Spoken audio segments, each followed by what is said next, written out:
this is the last poem. You want me to read some more? Yay! Okay. Let me see.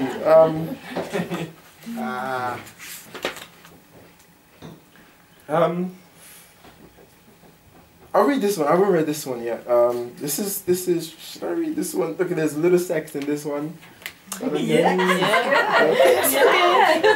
Are you sure? Okay. Okay, I'm not going to give any prequels. No disclaimers. Okay, well, it hints at something. I don't go into detail. Sorry. Okay, this is about this is called Lily and the Ladybird. Morgan, stop it now.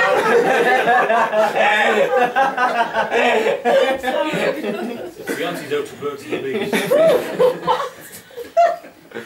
Let's say we both pay the $5 at the door.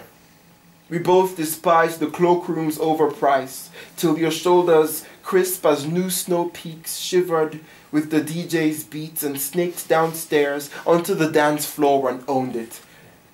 Let's say we answered the bar's call when its gin-tingled touch stretched out to us, and we clutched the liquid fire down throats, loosening limbs till inhibitions gave in. I agree, after the tide of bass lines we clung to each other, knuckles white as cliffs. But the whole record skip, dead silent, your voice carried over the sudden sonic void to land pitch perfect with the song. That was authored by something like fate, who knew I would fall with you to the last note, had grasped close even after the echo gave up and out to the taxi's backseat. And how the sky, like an eye pupilled by the moon, watched intensely, its beams flashlit the streets between buildings. We slipped through shadow, then light, then shadow quick, cloaking the taxi as if the sky blinked. It knew the night would gyrate past subtle hand clasps to your place, lights out, tipsy but able to learn to cradle the arc of your back, to the dark breath by hot neck, shudder halts and heart sweat, to the formless flounder of tired sleep, to this dawn lifting, the sun nuzzling us. I wake first, startled by a crash, find how Lily, your black cat, arched over to land on the windowsill.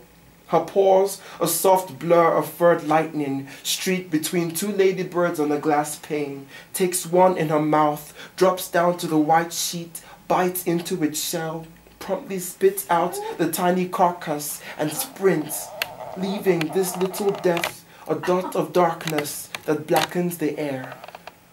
I turn to you, tuck a curl of your hair, a slip of darkness out of sight behind your ear, and watch in the same silence where an owl prays for prey, or one where a puma hunts. I watch over you, frozen, frightened in the stillness, knowing now how records will always skip, knowing fate always flows beneath, and such is darkness to bring forth beasts. I watch now, defiant, daring them all to mix for a beast in the baseline to come. Fate spun, though it isn't ours to know what comes. I will watch as far as the end of this morning.